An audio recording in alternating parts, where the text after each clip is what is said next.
Okay, well, welcome everyone. We're going to get started.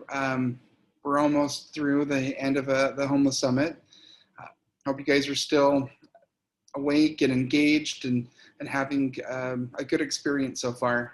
So my name is Clint Cottom. I am the Executive Director at Community Action Partnership of Utah. Somewhat like the Utah Domestic Violence Coalition, it's a state association. We work with our community action agencies throughout the state of Utah, many of which are involved in their local homeless coordinating committees. Today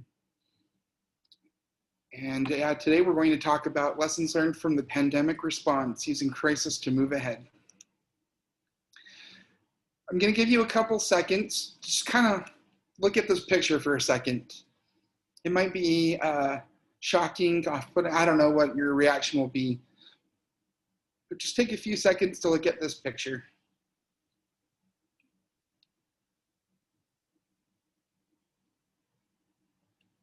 Okay, we can go to the next one and we're going to do the same thing.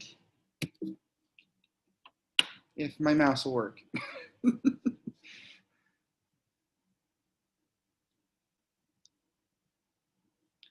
Okay, going to go to the next picture.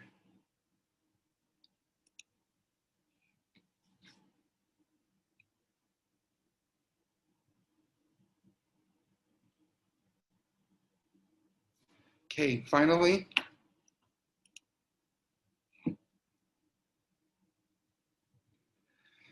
So I know that a lot of you guys are muted, but I want you to think to yourselves, what do all these pictures have in common? And there's no right or wrong answer, but I'll share in a second what my impression is and where I'm planning on going with this presentation today. Okay, and all of these situations, you can find opportunity for creativity, even if the situations are not really that funny in themselves. Because I don't know about how you guys, but I think car crashes, surgeries with scars, and sometimes when a kid jumps on my car, that happens sometimes too. You know, you can make the best out of some situation. I think that it showed a lot of creativity and humor. And I think that's what I'd like to try to focus on this presentation, is about things we've learned this year that's been painful, not fun, not things we would have planned on, not things we definitely would have chosen to take on, and how we can find the opportunity, creativity to help us find opportunities going forward. And so the outline today is I just want to briefly talk about a few programs that emerged. Honestly, it'll be brief. There are so many more. If you work in a program that's new and innovative and I missed it, my apologies in advance. Just a few that I had highlighted. We'll talk about some partnerships established or strengthened. We'll talk about some innovations briefly, talk about some lessons learned, and maybe some suggestions on how to move forward. And we'll end with a question and answer.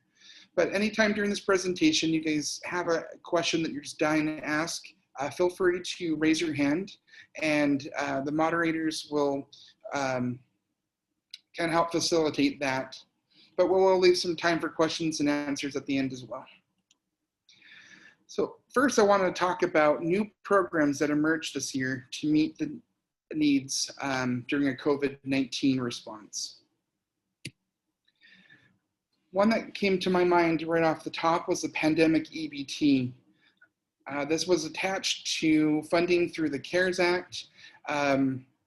Wasn't always implemented in a lot of states. Pandemic EBT was a program that emerged to help families who were affected, that they had students that didn't receive free or reduced school lunches from March until May, and the extra hardship it caused on families, especially in a time when food inflation, the inflation of food rose drastically.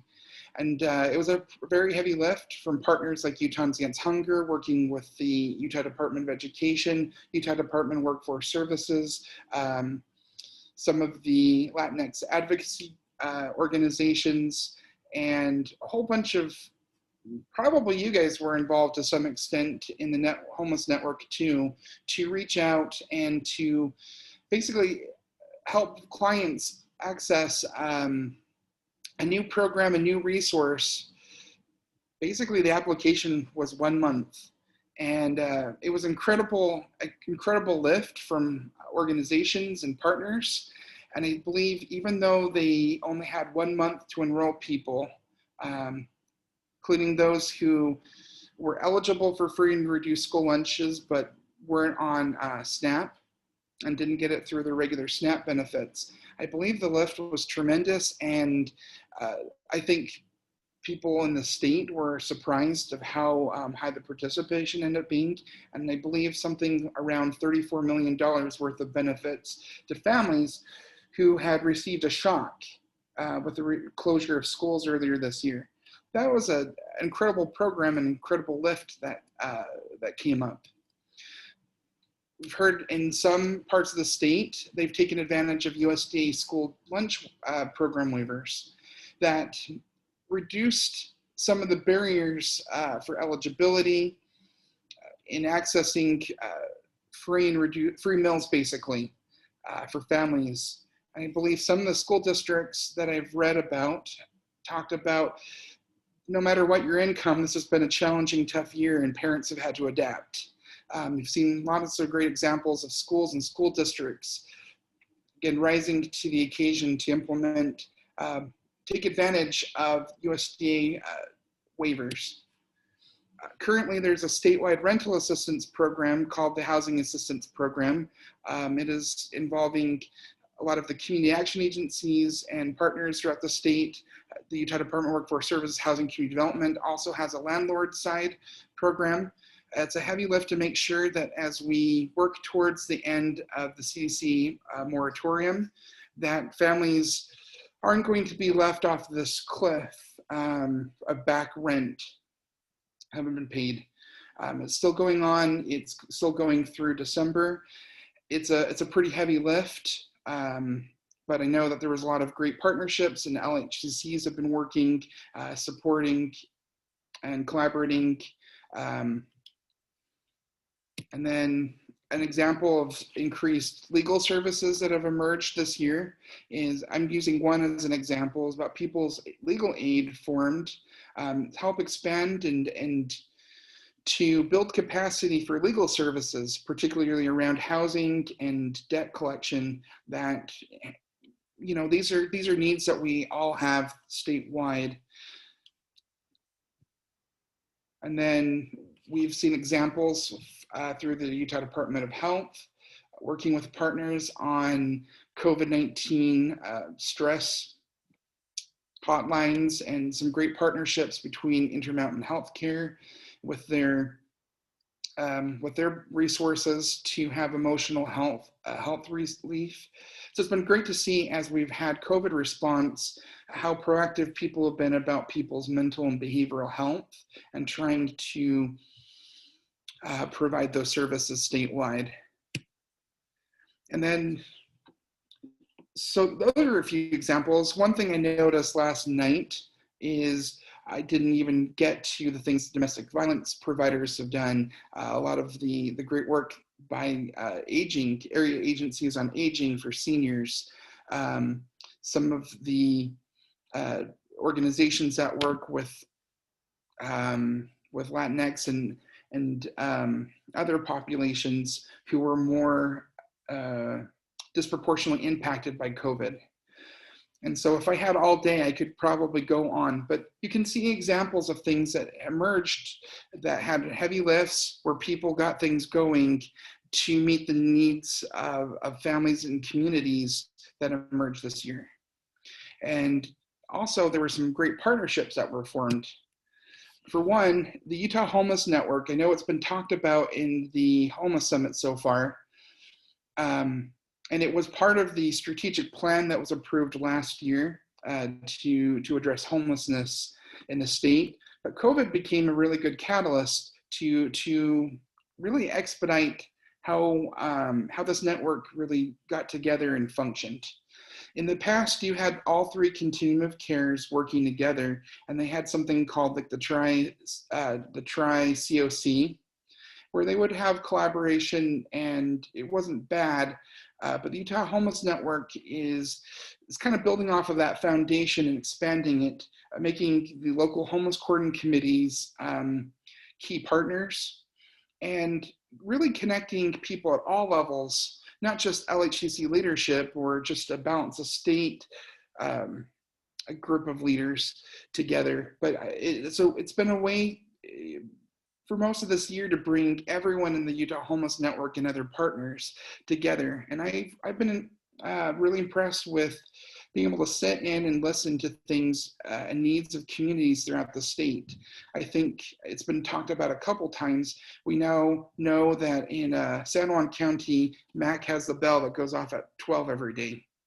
It's just been nice to get to see a statewide perspective and a picture and realize that what we do, like, we're in this together, not just in our own local homeless coordinating committee, and not even just our balanced estate, but like homelessness, housing, issues that we're working on really are interconnected throughout our state. And it's been an opportunity to draw strength and make connections. We've seen a lot of collaboration and partnerships, kind of talking about Utahns Against Hunger and some of their efforts again. As families really were facing a lot of uncertainty as schools, closed down pretty rapidly and unexpectedly.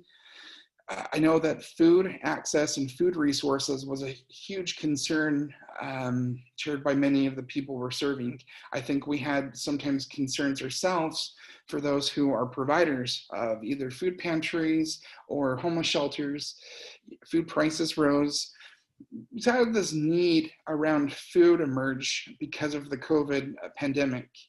And you've seen a lot of partnerships between Utah Food Bank, Utahns Against Hunger, the Utah Board of Education coming together, and people were collaborating. And this is an example of some of the partnerships that were enhanced and strengthened to make people aware of food in all sorts of places, whether it comes from emergency food pantry, whether it was connecting seniors who previously weren't connected to Meals on Wheels or their aging services, and how those programs looked with modifications, how to access food resources when school was shut down. And again, the pandemic EBT was part of this as well. I look into, we focus a lot on the homeless network in the Homeless Summit, but seen some really exciting things happen with people working with emergency food as well. 211. I'm hoping that there's an opportunity that more people know about 211 or utilizing 211 in the past, and that 211 is expanding its statewide reach. 211 has always been a great resource and a tool for human services providers, for clients. They've been great over the years to adapt to so many forms between the traditional 211 line, where clients can call into, the free mobile applications, texting, email, and then they have their website. But as on top of the pandemic, when Northern Utah experienced those earthquakes, you just saw the need and kind of the confusion and of clients and just kind of this feeling of uncertainty. And I just want to maybe give a shout out about the partnerships that people increased or strengthened with 211 and 211 outreach team, training them for trying to meet the needs. They saw increases in numbers. They established dashboards. I know personally, 211 was a great partner in trying to help me find data for some of our community action agencies to adapt to a quick and dirty needs assessment, to change programming and to kind of make sense of where agencies were going to go in the future. And that's been really exciting to have people either reconnect or strengthen their partnership with 211. And if you don't feel like you had that, I would encourage you to reach out. There's incredible outreach members, team members at 211 who want to be your partners and help you through this trying time. Seen increases in LHCC participation.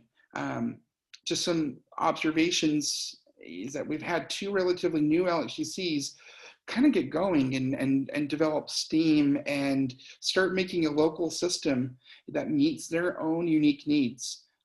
Outside of just those two new LHCCs, you've seen a lot of LHCCs really being exhibiting a lot more leadership and local recommendations for state and federal funding, being kind of a local convener to make sure that you're drawing on the strengths of every part of your system and all your partners, and be able to meet the needs locally. Because one thing that is interesting is that while we are a state and we're interconnected, the impact of COVID is not always, hasn't always been seen or felt the same way in each area. And so LHCCs have done a great job making sure that they respond to the local needs of our homeless clients and those who might be at risk for becoming homeless. And one great thing to see this year is the greater dependence on local health departments through COVID-19. Health departments play a crucial role in our homeless system, even when it's not a pandemic. Not only do they provide like immunizations and shots, they do emergency planning. They're also WIC providers and have access to food resources that are valuable for our clients as well. It's been great to see people think more about the health departments and how they fit and the need for them to participate in our local homeless coordinating committees.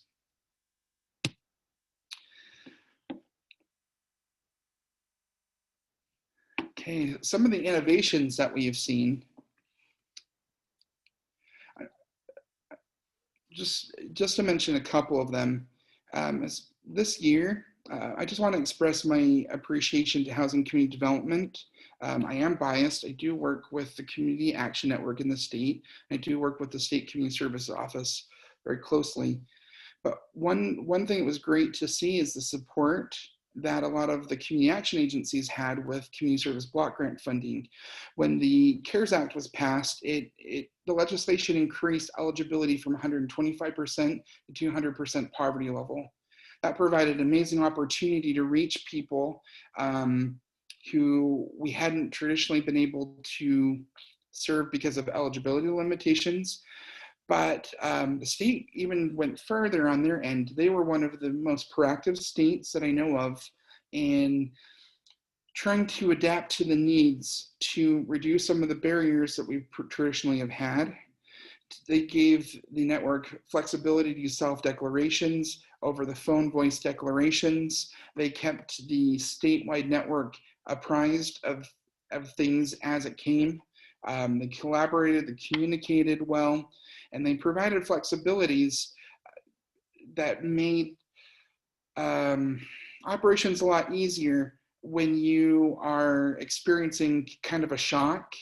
You're trying yourself to figure out how you're going to adapt services and how you're going to meet raising needs.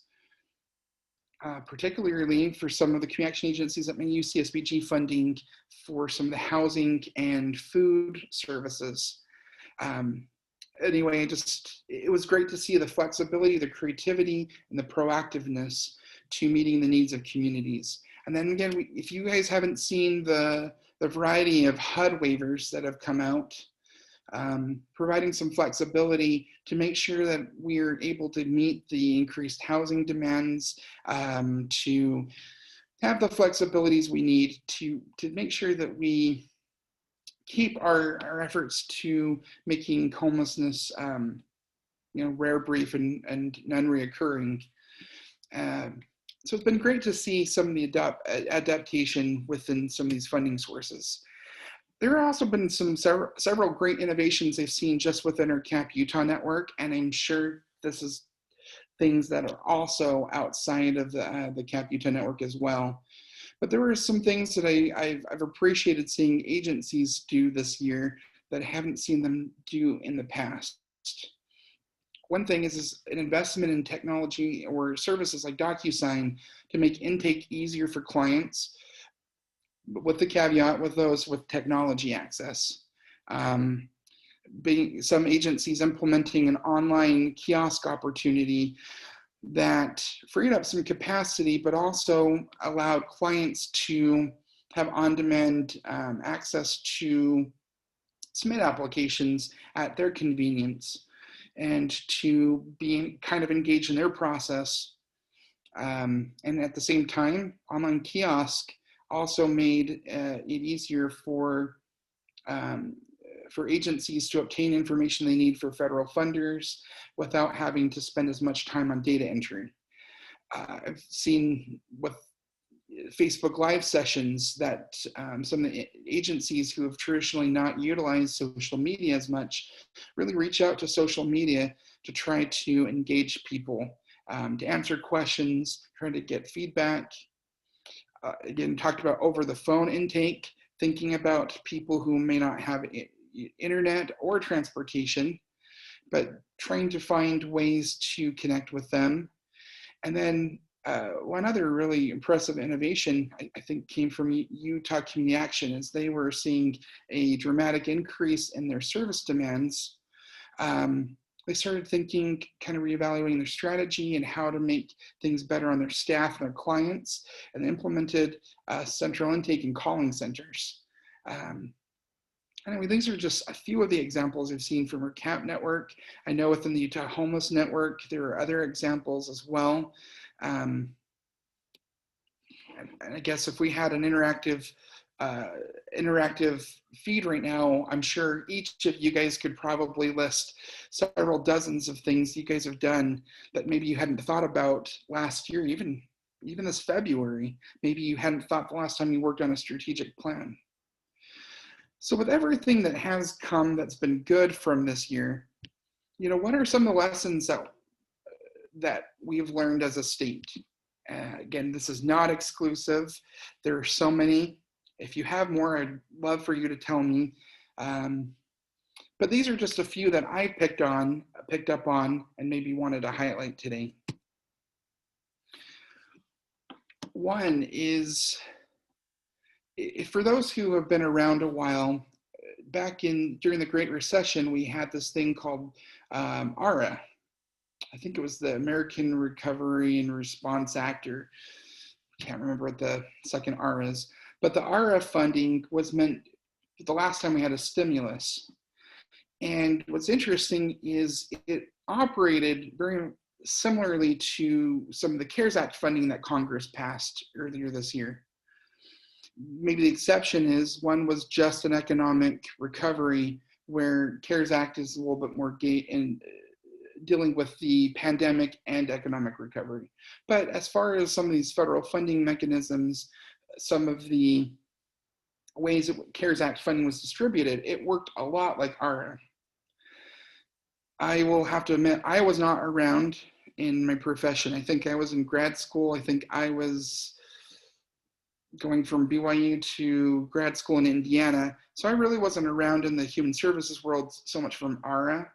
But from what I've gathered from a lot of my state association colleagues throughout the country is that the agencies who really documented their lessons that they learned from ARRA and their processes and how they were able to pivot very quickly with those ARRA funds were some of the agencies that were able to implement CARES Act funding in their agency much quicker. Their accounting was slightly better. There was a little less anxiety about CARES Act funding. And so I think just kind of looking into this, whether you're new and you were around in ARRA or whether you were not, I think one of the lessons we can all learn is no matter what we do to pivot in our agencies and our local homeless coordinating committees, or if you're in another system of care, just anything like that, document what you're doing now and how you've been able to move your agency or your system so quickly. Because it's life. We may get to a point in the future where we might have another pandemic, at the very least, maybe another Great Recession, some kind of event like ARRA and CARES Act. you want to be, the next time it comes around, you want to have all of your lessons you've learned from your CARES Act and from COVID documented well, and not have it just sit on a shelf collecting dust. Have it somewhere in your collective agency or system memory. So next time we go through a crisis, you can think about what we've done now in this year to pull out a playbook rather than going, I have to start from scratch. And I think, even looking at agencies that I work with, I think people who are able to draw on ARRA had a huge leg up and advantage. So that's the first lesson I would really encourage everyone that's in this presentation. Make sure you're documenting what you're doing. Second, CARES Act limitations. Unlike ARRA, there was a big difference between CARES Act. CARES Act was specifically passed to basically to mitigate the pandemic. And you had to prove in many instances that you were impacted from COVID. In some of the administration of some of these programs, while the programs have been terrific and helpful, some limitations that sometimes can be experienced this year and maybe frustrating for the few that are not able to get this access to some of these resources, I guess, is the fact that not everyone could say that their situation was directly impacted by COVID. And there are some examples of people. I'm going to use an example kind of in the Uinta Basin region. Oil prices had already gone down drastically. It had a regional impact on people's jobs well before COVID. And sometimes it was an extra burden or a barrier to accessing CARES Act resources, because what do you do with the people who are impacted from other things outside of COVID? What happens to seniors on fixed incomes, persons with disabilities, and chronically homeless who were in a bad place before the pandemic even hit? I think it leaves some room to reflect on how, as your local system or agency, how COVID aside, what are you going to do about people who are already struggling to pay rent, utilities, food, and transportation? What system changes need to be in place to make sure that next time they won't get left behind? Secession planning. This is a huge lesson, I think, that was learned this year. What do you do when all of a sudden you can't come into work, or certain people can't come into work? What do you do when you have limited, what happens if several people in your executive leadership all get quarantined because they interacted with somebody with COVID? What do you do if somebody in your LHCC is down too, one of your key leaders or figures in your local system? So I think, talking about succession planning, you want to make sure that you think about what policies are in your agency or in your local system. I used LHCC as an example here, but to ensure continuation of leadership and services. I will say that I've heard of an agency, great agency trying to help people, doing a great job. I don't think the system was set up quite earlier this year to have people do some administrative functions from home. And you might want to think about something is, if you're providing some kind of assistance, whether it's rental assistance, rapid rehousing, and your landlord is depending on a check from your agency, what happens when you administer a housing program and all of your staff aren't able to sign checks due to COVID-19 quarantines?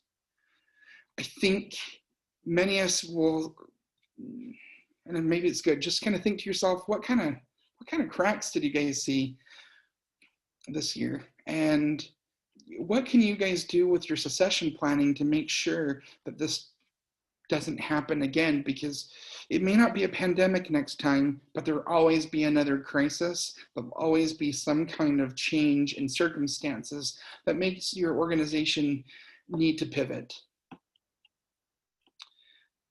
Another lesson is that technology can be a powerful way to meet clients' needs. I know that so many people were invested in, if you haven't heard of it, the Rural Online Initiative offered through Utah State University Extension. They've been a champion trying to use technology to provide primary jobs that don't always exist in our rural areas. And they have great courses about being certified for online work. It's even great for professionals who find themselves working more virtually than they were before. But I think what was nice is that in some of these areas and some of these places that had invested in this rural online initiative, you could see that some of the mitigation to some job loss was pretty profound, that people were already building a capacity towards virtual work and virtual opportunities. I think COVID reinforces that having the investments in local technology infrastructure and having connectivity is helpful. And it doesn't just have to be a rural area. It could be the west side of Salt Lake County or wherever it might be. But technology can bring access. We've also seen instances where technology can overcome transportation barriers. I know as a former service provider and sometimes serving a very large geographic area, I remember driving out to places like Pingwidge to do a vice spadat or a spadat because of some transportation barriers that were in place. Technology is an incredible opportunity for when people can't get to you and your organization to be able to have access to you. And again, I have a caveat on the slide that says, as long as clients are digitally literate and have access. I'm not sure if you guys have noticed, but particularly in the homeless situation, how much harder it is to engage with those who did not have the means for technology access, either digital literacy or just not having access in general. I know that there were some great initiatives that around the Salt Lake City area to try to help mitigate some of that. But you saw the digital divide get a little bit deeper. You saw it with school, when kids all of a sudden had to do remote work. People with good internet connections versus not so great internet connections. How would that impact a kid's education? Again, if you're moving in an agency that's having an online application or needing to have DocuSign or something to expedite your process for assistance, how much deeper is this digital divide going to be? Just something you might want to think about as local homeless coordinating committees, thinking about technology in the future, both the digital literacy and the access to technology, and to think about partners maybe you're not thinking about before, because it's great to have people at your local DWS Jobs Center, but what about things like the Utah State Extension Rural Online Initiative? What about people who can try to help clients become more connected to digital opportunities? I know that several of the United Ways in Utah have digital inclusion and digital literacy initiatives. After this, are we reaching into those resources and making sure that they're included in our local homeless systems as well, to make sure that we can start talking about some of the digital divide issues that will probably, that do impact our clients more adversely? Then maybe one other technology consideration or lesson that we learned is how is organizational capacity of agencies when it comes to technology? My apologies, keep clicking. One thing is cybersecurity. You may have noticed an increase in cyber attacks, although it was offset by a decrease in calls for your extended warranty to be renewed. So there's that. But overall, I've seen way more sophisticated phishing schemes. I've seen a lot more attacks when I go log into our OneDrive portal. See a lot more security vulnerability as we've had to rely on technology more, as we've hired new staff on to meet the increased demands and needs, and sometimes expend some of the fund. Yeah, so cybersecurity is a pretty big issue. It's only going to get more concerning as we become more reliant on technology. So just take this moment to go, how did COVID give you kind of a wake up call with your cybersecurity? Also, your broadband. We talk about the kind of the barriers that not having access to good broadband or technology has on a client. What about your agency? Anecdotally, I can say I've seen instances where people thought, oh, I'm going to use some CARES Act funding, bring some new staff on, but they didn't think about the IT infrastructure. What happens when you, in some cases, they're doubling and tripling some temporary staff in a space and they're using up all your broadband? What happens with some of your employees that don't have great broadband in their home when you're asking to work from home? Broadband is a capacity issue that I think in a pandemic is especially important. But just kind of think about this for future instances about what that would mean and what you can do as your agency strategically to plan for this in the future. Meetings. This is so ironic because I, as a state association, send, I think I probably sent like 25 calendar invites to people, some of our CAP agencies who are already being slammed with service calls right this second, to come to more digital meetings and trainings offered either through a state association, our national partnership, or regional partnership, or to encourage them to attend the homeless summit. Or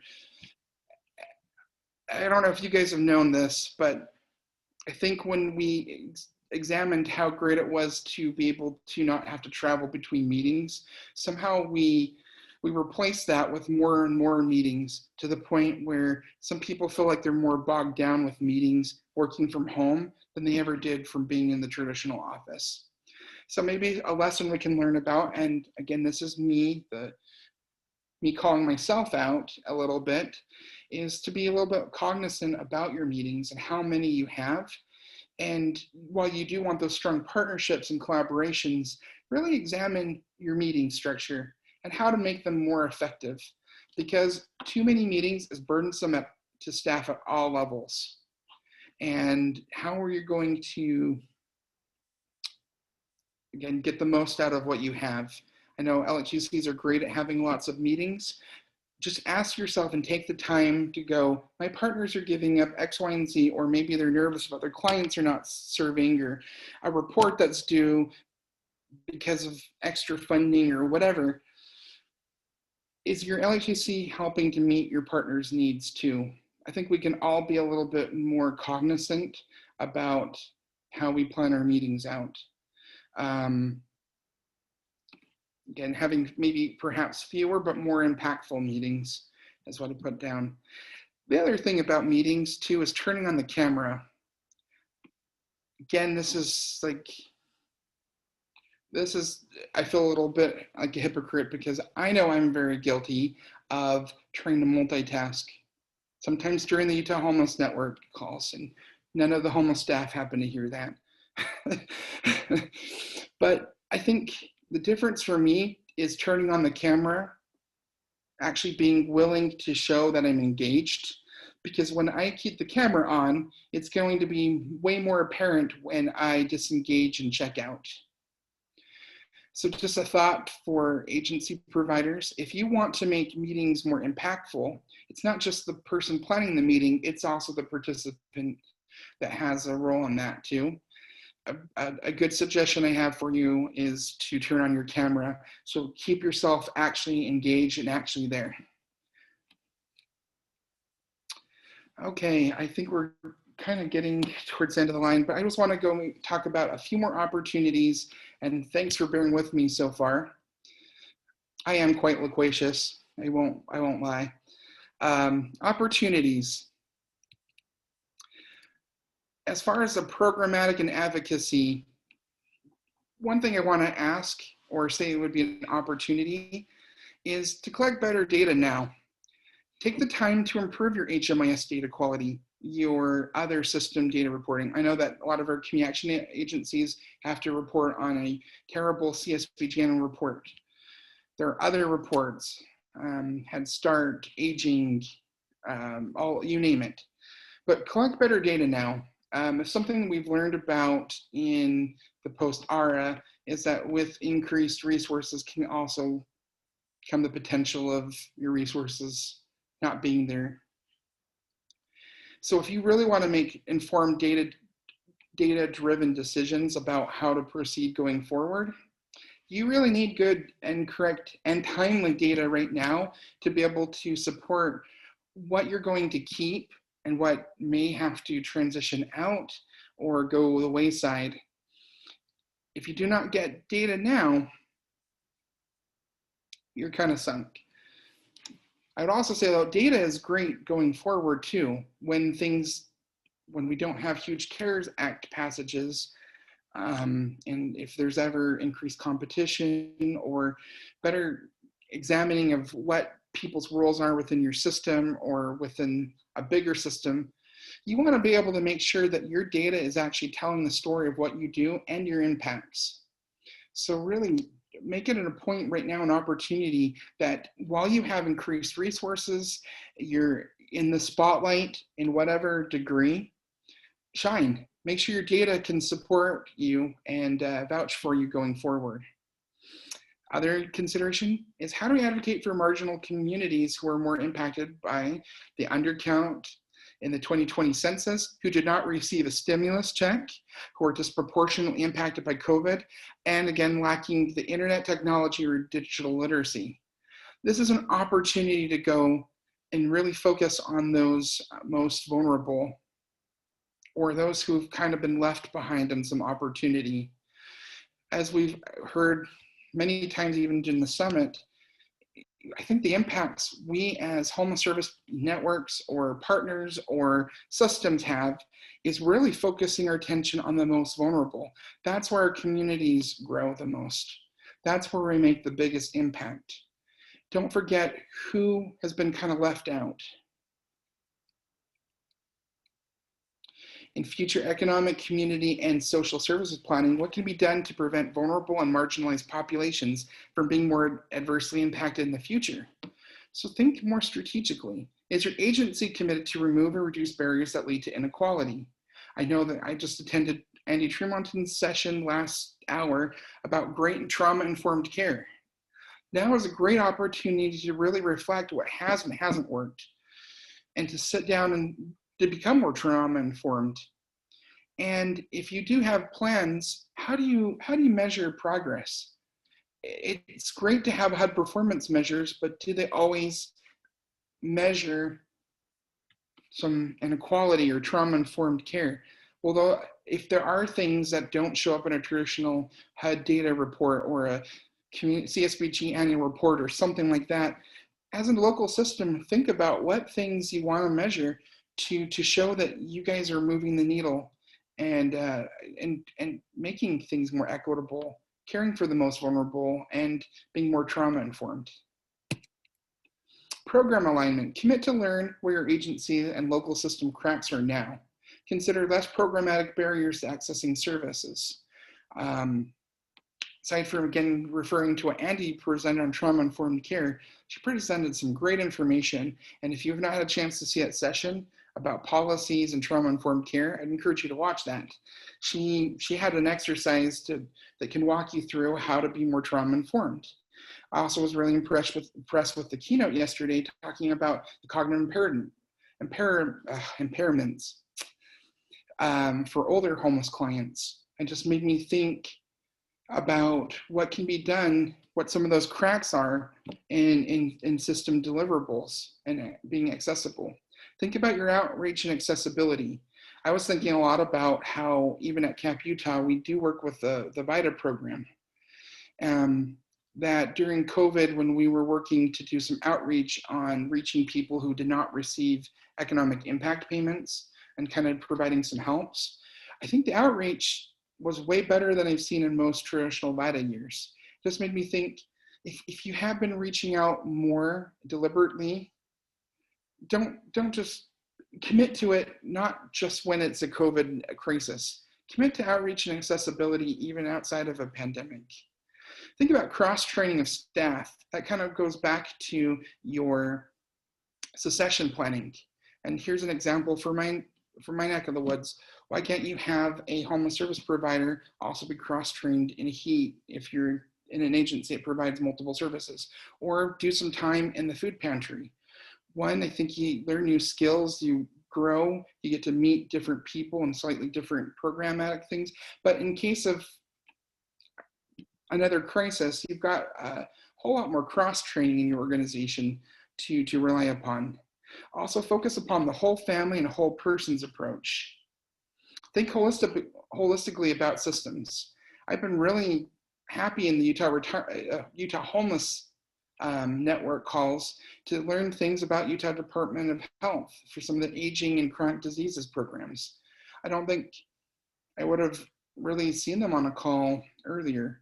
And it made me really think about, wow, like chronic diseases are part of the holistic system, not just working with landlord mediation or paying a rent payment or going and doing your traditional LHCC, or, you know, you think about everything and all that is done in your community on all the strength, and think holistically about problems across systems. And the same thing with the program. Don't just give them a rent payment. Don't just give them a heat payment, you know, for utilities. Don't just give them a box of food. Think holistically about the person. Also think about the whole family. Don't just think about the client who might be coming in for case management. Think about the 3-year-old who could benefit from Head Start, or maybe an aging relative who could benefit from an aging program. Think holistically about the whole family, not just about one. And then again, the cybersecurity and risk management. Some agencies may be getting an increase in resources that may not be there in other years. How can you use your admin funding, some of this resources, strategically to build your capacity for cybersecurity risk management going forward? I just want to give one brief example from Garrett County Community Action. I again worked with Community Action, so this was a agency I had a chance to hear a couple different times now, where they're focusing on this whole family approach, and something that's really bureaucratic called human capacities and community transformation through health and human services. Basically, it's trying to get into these principles that we've talked a lot about already. But Garrett County Community Action Committee in Maryland is considered to be a leading community action agency in the nation network. And really where they got their start on transforming themselves into a whole new agency happened during the ARRA time. And they talked about how they strategically used ARRA funding and said, okay, we don't want to be the same agency we were before pre-ARRA. We've learned too much. We want to be better. We want to focus on the whole family. We want to be better community partners. We want to be in our systems like LHCCs and other relevant systems. And they made a plan, and they've worked pretty diligently over the last 10 years to really build the capacity to be the agency they wanted to be, not just the one that's kind of surviving to serve clients on a day-to-day basis and barely eking out a living. It took a lot of time and long-term commitment, but they used a lot of the ARRA funding through Community Service Block Grant back in 2009, 2010 as an opportunity to move the agency forward. I feel like they become a really good example of what agencies and local systems, including local homeless quarantine committees, can be in the future. I know in Salt Lake, there's been discussions about, about how they've got their LHCC revived, and the coalition is stronger than it was previously. I just encourage everyone on the call to think about that type of approach. And in this case, with this community action agency, what they've been able to show over 10 years is the results of their ARRA funding was now a family-centered approach with a lot more trauma-informed care, agency reorganization, services integrated, so they don't work in silos anymore. You can get a Meals on Wheels and still be in part of the housing, and it works integratedly. Central information and technology rather than a bunch of siloed parts of an organization, and again, their launch of their whole family initiative. I know we're kind of nearing the end of our time, But just, again, look at your policies too, both on the agency and system-wide level. I'm going to encourage you once again, I love Andy's trauma-informed care approach. So I do want to, I think that would be very helpful for you guys in evaluating your policies, but also consider something too, that with your policies, are they written in such a way that they could adapt to a drastically different landscape in 5 years? I think Andy mentioned a lot of times some of the worst policies you could have for trauma-informed is very reactive policies that are very situation specific. Be careful with your policies now. You might be dealing with a COVID pandemic this year, but in 2 years, you might have a completely different landscape. Reactive policies will not likely give you flexibility. At the same time, where you've had strokes of geniuses and you're great innovators, you also want to make sure you don't lose that.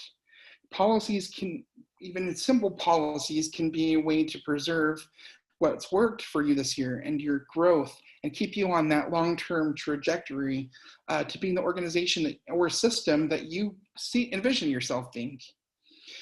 And again, just remember, reactive policies will not likely give flexibility. And also consider that simplification of policies may also be a great outcome in your policies too.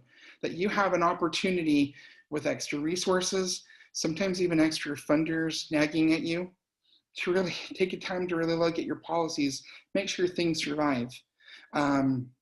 Make sure that there are policies, even in the Utah Homeless Network. I think the strategic plan is only 5 years mentioning the Utah Homeless Network. If you feel like it's something that's good and working, you may want to consider on a statewide level to consider policies that continue that even after a strategic plan. And then again, succession planning, will those policies that are good survive past current leadership? Can you make a transition? Because in 10 years, how many of us may not be in the same work, or may not even be like here anymore? So, partnerships. Many great partnerships were built during the Great Recession. This is an ARRA lesson again, I guess. And did they survive economic recovery? I'm going to say a lot of them didn't. I think some of our COVID responses were rekindling partnerships we had and kind of forgot in the past. I'm just going to say it's easier to partner when things are tough and you have to rely more on your partners because you don't know what you're doing, or you're unsure of the resources, or you're just overwhelmed. But when times are good, please start now to be committed to keeping your partnerships alive when times are good, not just when you need somebody. I think that will strengthen your partnerships well down into the road. I think it's an opportunity. Commit now to keep those partnerships alive and working, because it does take work. So conclusion, think past the crisis. It may be hard now, but keep long-term vision of community needs. Document, document, document. Make sure your data can support your lessons you've learned. Use CARES Act funding wisely and strategically. Commit to preserving partnerships after the crisis, and make sure policies survive and can be relevant in the future. And this is my contact information. Feel free to reach out with any questions you might have. I think for the rest of the time, I think I'm okay to open up to any questions people might have. Or if you don't have a question, if you know something else that was innovative or great that you want to give a shout out to, I don't mind either.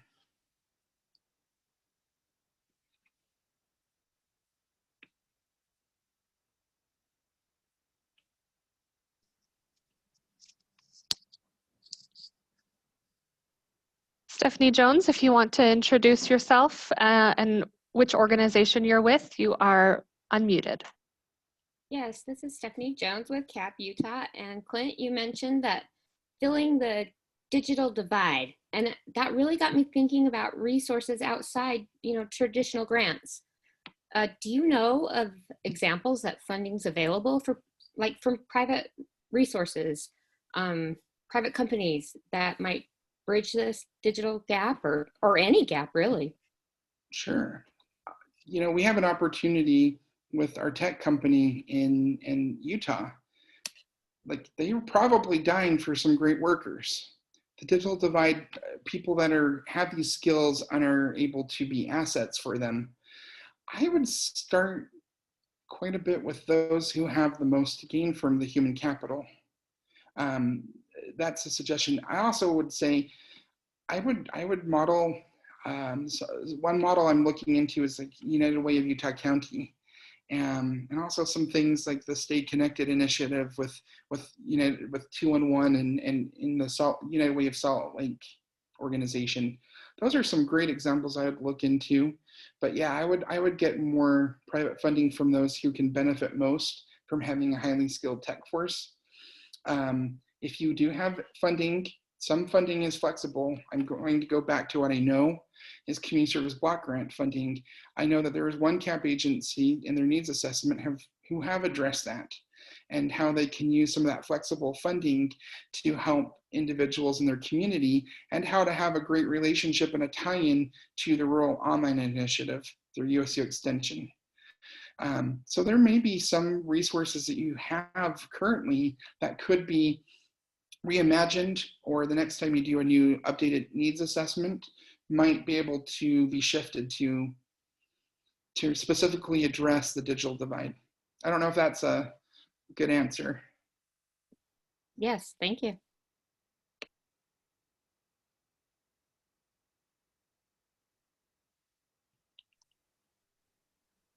We have about 3 minutes left. If anyone else has any questions or comments, we'd be happy to entertain those.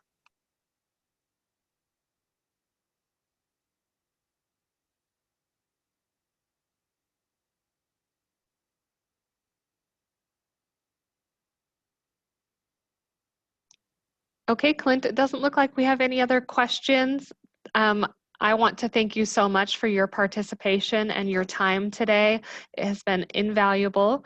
And I want to thank everyone else for participating. And I will leave the last moment to you for any closing remarks. I just want to say thank you to everyone that is on this call. Thanks for all you do.